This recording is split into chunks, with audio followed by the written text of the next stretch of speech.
Assalamualaikum everyone. Welcome back to your lecture on criminals and the type of criminals. इससे पिछले lecture में हमने 3 type of criminals के बारे में पढ़ा था और आज के लेक्चर में हम सिर्फ एक टाइप के बारे में पढ़ेंगे which I believe is the most interesting type. शायद आप लोगों को ना लगे लेकिन मुझे काफ़ी याद ये वाला जो टाइप है ये इंटरेस्टिंग लगता है. Now to begin let me start off with a few examples. आप लोगों ने ये देखा देखा ही होगा. How do people know what this is? It's a very famous show. What about this? ये तो obviously सबने देखा ही होगा. And जिन्होंने ये भी नहीं देखा, I'm pretty sure you people know about this, right? So why on earth am I mentioning random TV shows to you people? Why? Because I want you people to go over these shows. ये और this Money Heist of course. I want you people to tell me कि इन shows में क्या similarity है, क्या नज़र आता है आपको. First similarity is there is crime. ठीक है, crime तो है तीनों shows में.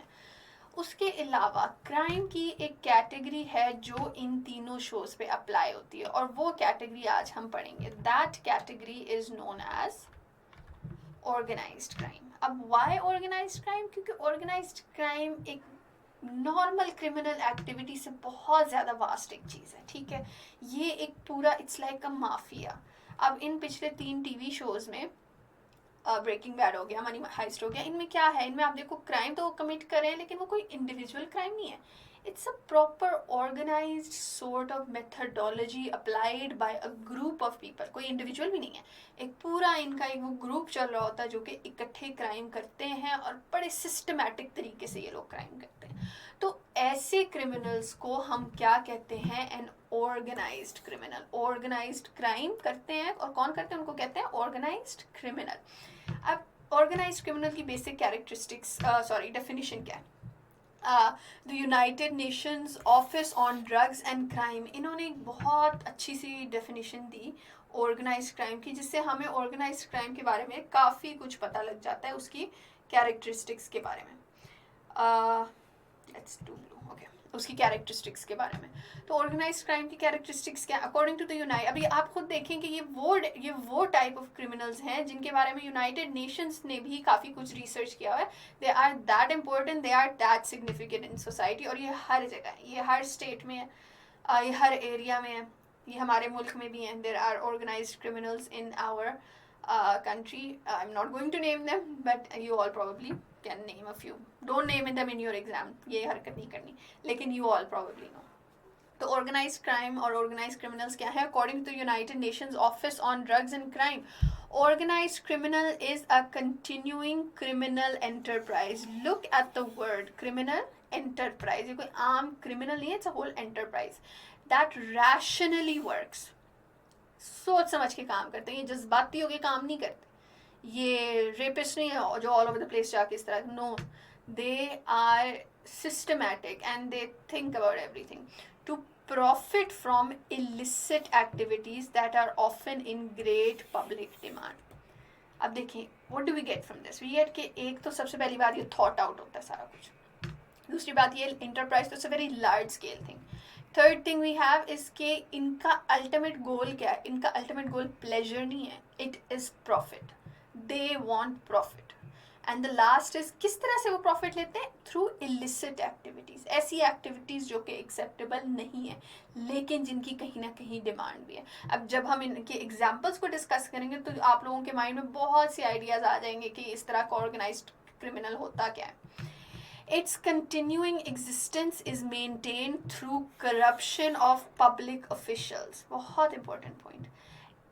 And the use of intimidation, threats or force to protect its operations. अब इसका मतलब क्या है? इसका ये मतलब है कि देखिए, जब इतने लार्ज स्केल पे एक चीज़ सर्वाइव कर रही है तो इज़ इट पॉसिबल कि लोगों की उसकी एग्जिस्टेंस का पता नहीं होगा? सबको पता होता है. फ़र्क क्या है कि हम कुछ, एक आम इंसान जो है वो कुछ कर नहीं सकता और जो ऑफिशियल्स हैं वो कुछ करना नहीं चाहते. या तो वो इतने करप्ट होते हैं या फिर उनको इस तरह की धमकियां मिल रही होती हैं या वो कहीं ना कहीं बीच में से प्रॉफिट ले रहे होते हैं या फिर उनको ब्लैकमेल किया जा रहा होता है। तो इस तरह क्या होता है, ये जो ऑर्गेनाइज्ड क्रिमिनल्स हैं they stay under the radar and they are not caught, और वो इतने लार्ज स्केल पे काम करने के बावजूद भी उनके अगेंस्ट उस तरह से एक्शन नहीं लिया जाता।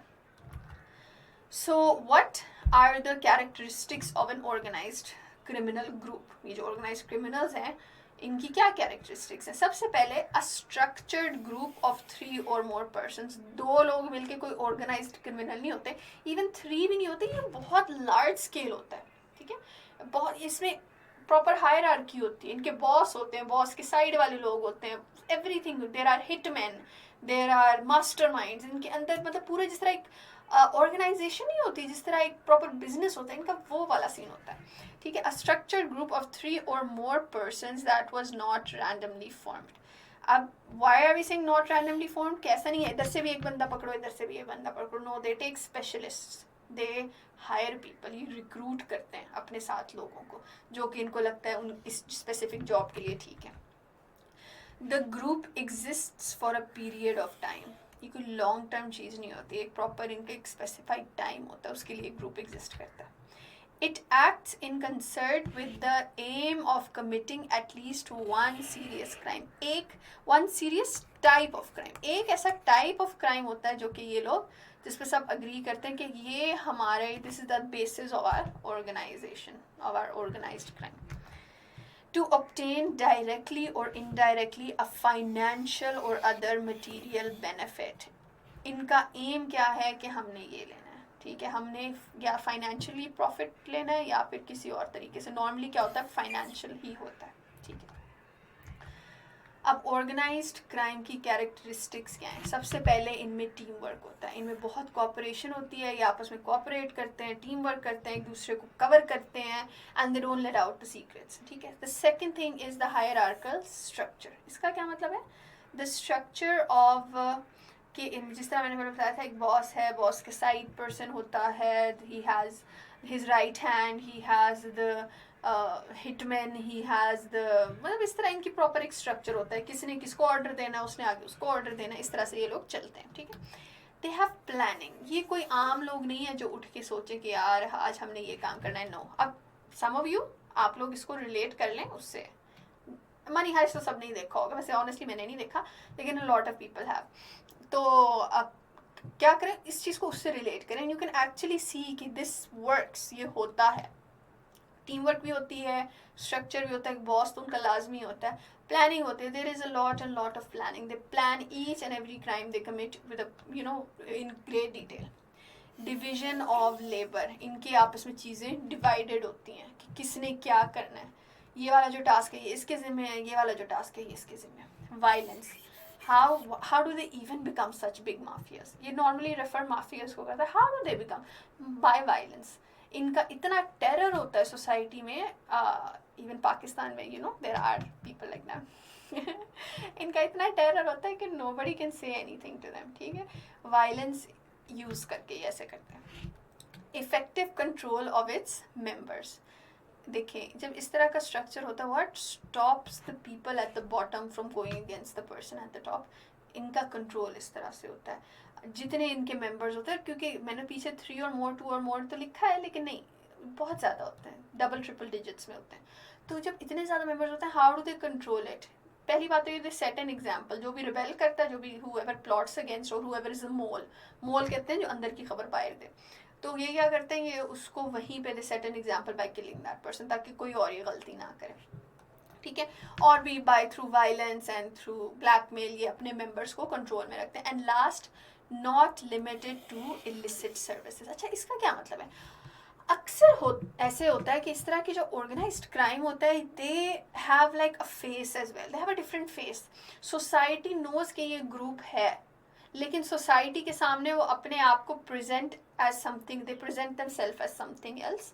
अंडर वर्ल्ड में उनका और काम चल रहा होता है, ये ऑर्गेनाइज्ड क्राइम चल रहा होता है, और लोगों के सामने इन्होंने कोई और इस तरह का काम रखा हुआ होता है जो कि वो उनको प्रोटेक्ट कर सके, to give them a name. इसको भी आप लोग चीज़ों से रिलेट करें, यू नो, नेम सोसाइटी में। अच्छा, टाइप्स ऑफ ऑर्गेनाइज्ड क्राइम, किस तरह का क्राइम जो है वो ऑर्गेनाइज्ड क्राइम कंसिडर होता है। नारकोटिक्स डिस्ट्रीब्यूशन, अभी ये टोटल 8 हैं, आई थिंक 8 हम डिस्कस करेंगे, एंड मोस्ट ऑफ देम आप लोगों को पहले से पता ही होगा.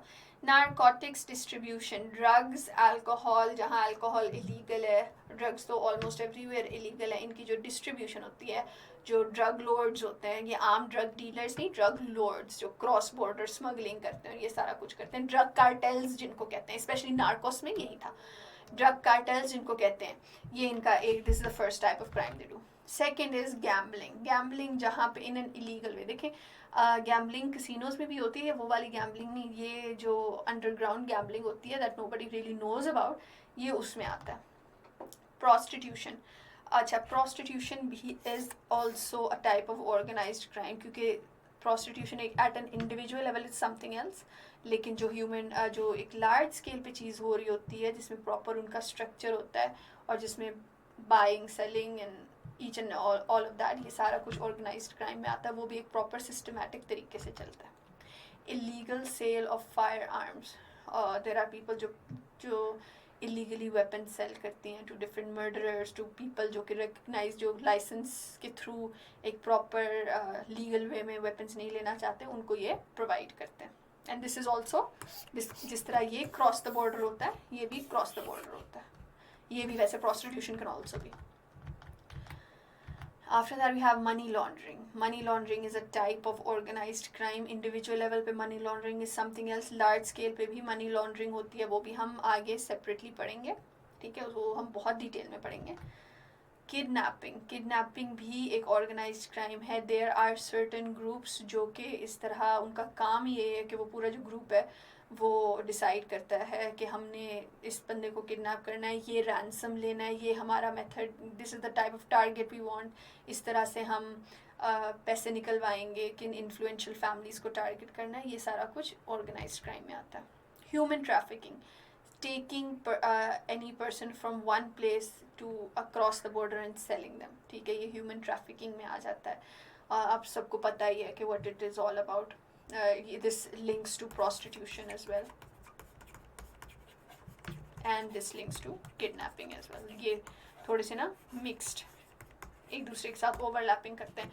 अक्सर ये वाले लोग भी ह्यूमन ट्रैफिकिंग में शामिल होते हैं, और प्रोस्टिट्यूशन वाले भी ह्यूमन ट्रैफिकिंग में शामिल होते हैं.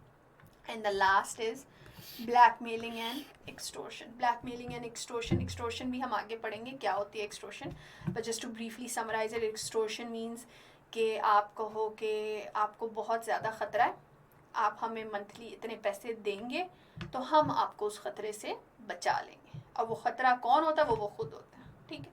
तो ये आ जाता है एक्सटोर्शन और इस तरह की चीज़ें, ठीक है. तो एक्सटोर्शन की भी आपको पता है सोसाइटी में बहुत ज़्यादा एग्जांपल्स हैं, और do not name examples specially from Pakistan. If you want you can name internationally acknowledged people who do this. इसमें आपने एग्जांपल्स कोट करते हुए थोड़ा केयरफुल रहना है. गो फॉर एग्जांपल्स जो पूरी दुनिया में माने जाएं, not don't go for examples in your country. And yes, thank you. That is the end of the lecture. I hope you people understood what organized criminals are and how organized crime is a whole, is a criminal, they're criminals at a whole new level. ये तो एक proper एक organization होती है, ठीक है. I hope you people understood that, and join me again for your next lecture, which is on the remaining 2 type of criminals mentioned in your syllabus.